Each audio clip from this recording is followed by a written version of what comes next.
tukiwa na mwenyekiti wa mtaa Sandali ambaye leo ni mgeni rasmi katika mahafali ya 4 ya Nurhuda Daycare. Na mwenyekiti, karibu.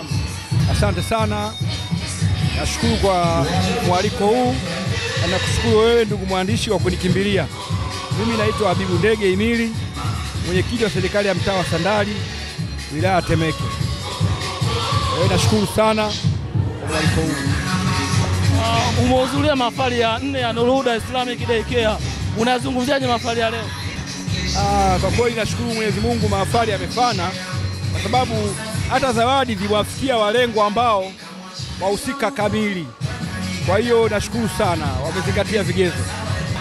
Vijana wamesoma risala yao na kuna vitu wamevihitaji. Ukiwa kama mwenyekiti na mgeni rasmi, umeichukuliaje risala yao?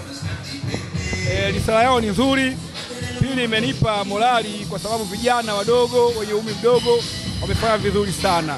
Na kwa uwezo wa Mwenyezi Mungu, mimi ni mwenyekiti wa mtaa, ni kama baba wa familia.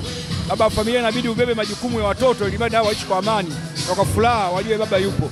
Hivyo vitu kwa uwezo wa Mwenyezi Mungu nitavitekeleza, na vingine kwa kushirikiana na wadisi, kamati ya maendeleo ya kata Sandali ambayo iko chini ya Mheshimiwa Diwani Mrisho Athani Kamba, na imani jambo litakuwa vizuri. Kwa bahati nzuri na mimi mwenyewe ni mwenyekiti wa mtaa, alafu ni katibu wa wenye viti kata Sandali. Unawaahidi nini uongozi mzima wa Nurhuda Daycare pamoja na wanafunzi wake?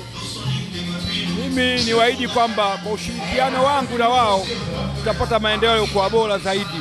Na leo nina furaha.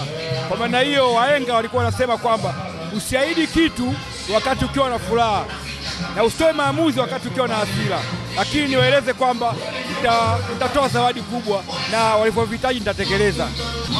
Naam, huyo alikuwa ni mwenyekiti wa kata ya Sandali, pia ni mgeni rasmi wa mahafali ya Nasari Daycare, Nurhuda Daycare. Naam, mimi nakushukuru sana, nikutakia siku njema.